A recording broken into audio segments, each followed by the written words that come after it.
सोचिए जरा, एक प्राइवेट कंपनी, कोई सरकार नहीं, कोई देश नहीं, सिर्फ एक कंपनी, और वो पूरे के पूरे मुल्क पर कब्जा कर लेती है।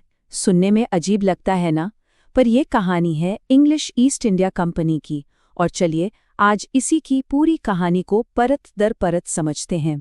तो सबसे बड़ा सवाल यही है कि भाई आखिर ये हुआ कैसे कैसे एक अकेली कॉरपोरेशन ने एक पूरे देश को जीत लिया। ये कोई एक दो दिन की कहानी नहीं है, ये कहानी है 2 सदियों तक चली एक सोची समझी रणनीति, बेहिसाब महत्वाकांक्षा और जबरदस्त शोषण की। अब ये सब समझने के लिए हमें टाइम में थोड़ा पीछे जाना होगा। चलिए चलते हैं 18वीं सदी के भारत में। उस वक्त का जो भारत था ना, वो आज के भारत से बहुत बहुत अलग था। एक जमाना था जब मुगल सल्तनत का डंका बजता था पूरे उपमहाद्वीप पर, लेकिन 18वीं सदी आते आते वो ताकत अब बिखर रही थी। और जब एक बड़ी ताकत कमजोर होती है तो छोटे छोटे पावर सेंटर्स बन जाते हैं। ठीक वैसा ही हुआ। बंगाल, मैसूर, मराठे, ये सब ताकतवर रजवाड़े आजाद हो गए थे और आपस में ही सत्ता के लिए लड़ रहे थे। और भारत का ये जो बिखरा हुआ माहौल था ना, ये यूरोप की व्यापारी कंपनियों के लिए सोने की खान जैसा था। भारत के मसाले, कपड़े, मतलब बेहिसाब दौलत। और बस फिर क्या था, लाइन लग गई। पुर्तगाली आए, डच आए, फ्रांसीसी आए और हाँ, अंग्रेज भी आए। अब देखिए, इतने सारे खिलाड़ी जब एक ही मैदान में होंगे तो लड़ाई तो होनी ही थी। अंग्रेजों को ये बात अच्छे से पता थी कि अगर भारत में टिकना है तो सबसे पहले अपने इन यूरोपियन कॉम्पिटिटर्स को ही रास्ते से हटाना होगा। और इन सब में सबसे बड़ी टक्कर थी अंग्रेजों और फ्रांसीसियों के बीच। जानी दुश्मन थे दोनों, और उन्होंने अपनी दुश्मनी निभाने के लिए मैदान चुना दक्षिण भारत को। यहीं पर हुए थे वो मशहूर कर्नाटक वॉर्स। कहने को तो ये भारत में लड़े जा रहे थे, पर असल में ये यूरोप में ब्रिटेन और फ्रांस के बीच चल रही बड़ी जंग का ही एक छोटा सा हिस्सा थे। एक प्रॉक्सी वॉर समझिए। अब यहाँ एक बहुत ही दिलचस्प बात सामने आती है, जो अंग्रेजों की जीत की एक बड़ी वजह बनी।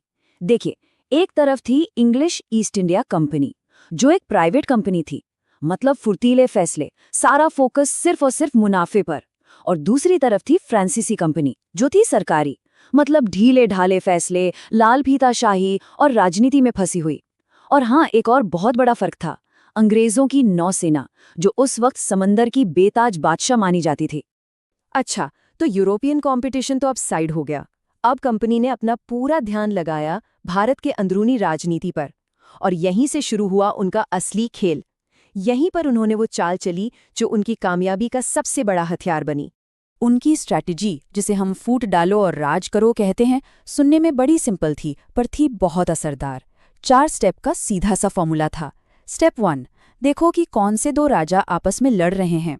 स्टेप 2, किसी एक के पास जाओ और उसे अपनी फौजी मदद का ऑफर दो। स्टेप 3, अपनी मॉडर्न बंदूकें और सेना का इस्तेमाल करके उसके दुश्मन को हरा दो। और स्टेप 4, जो सबसे जरूरी था, जीत के बाद मदद के बदले में उससे जमीन, पैसा और व्यापार के अधिकार ऐंठ लो। और ये कोई एक बार की बात नहीं थी। इस फॉर्मूले को उन्होंने बार बार इस्तेमाल किया। कहीं मराठा साम्राज्य में गद्दी की लड़ाई का फायदा उठाया, तो कहीं मैसूर के खिलाफ हैदराबाद के निजाम को अपना दोस्त बना लिया। होता क्या था, भारतीय राजा रजवाड़े आपस में ही लड़ कट कर कमजोर हो जाते थे, और मलाई कौन खाता था? East India company.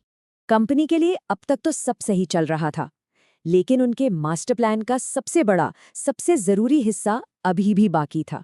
एक ऐसा जैकपॉट जिसके हाथ लगते ही खेल पूरी तरह से बदलने वाला था। और वो जैकपॉट था बंगाल। उस वक्त का बंगाल भारत का सबसे अमीर, सबसे खुशहाल सूबा था। तो बंगाल पर कब्जे का मतलब सिर्फ एक और इलाका जीतना नहीं था। इसका मतलब था उस खजाने की चाबी हासिल करना जिससे कंपनी अपनी फौजी ताकत को कई गुना बढ़ा सकती थी। समझिए, ये वो पेट्रोल था जिससे पूरे भारत पर कब्जा करने वाली मशीन चलने वाली थी। बंगाल को जीतने के लिए 2 बड़ी लड़ाइयां हुईं, और ये दोनों हमें कंपनी का बदलता हुआ चेहरा दिखाती हैं। पहली 1757 में प्लासी की लड़ाई। ये लड़ाई कम और एक साजिश ज्यादा थी। इसे जंग के मैदान में नहीं, बल्कि धोखे और रिश्वत से जीता गया था। लेकिन इसके ठीक 7 साल बाद 1764 में हुई बक्सर की लड़ाई। ये एक असली जंग थी, जिसमें कंपनी ने अपनी फौजी ताकत के दम पर एक नहीं, 2 नहीं, बल्कि 3 बड़ी भारतीय ताकतों की मिलीजुली सेना को धूल चटा दी। अब जरा प्लासी की जीत का इनाम सुनिए। बंगाल का जो नया कठपुतली नवाब बना, उसे कंपनी को हर जाने के तौर पर देने पड़े 1,77,00,000 रुपए। अंदाजा लगाइए उस जमाने में ये कितनी कितनी बड़ी रकम रही होगी। बस इसी पैसे ने कंपनी की किस्मत पलट के रख दी। बंगाल से मिली ये जो दौलत थी ना, यही वो फंड था जिसका इस्तेमाल करके ईस्ट इंडिया कंपनी ने अपनी फूट डालो और राज करो वाली प्लेबुक को पूरे भारत पर आजमाया। और बंगाल का गिरना बस एक शुरुआत थी। ये एक डोमिनो इफेक्ट जैसा था। एक गिरा और उसके बाद तो बस लाइन लग गई।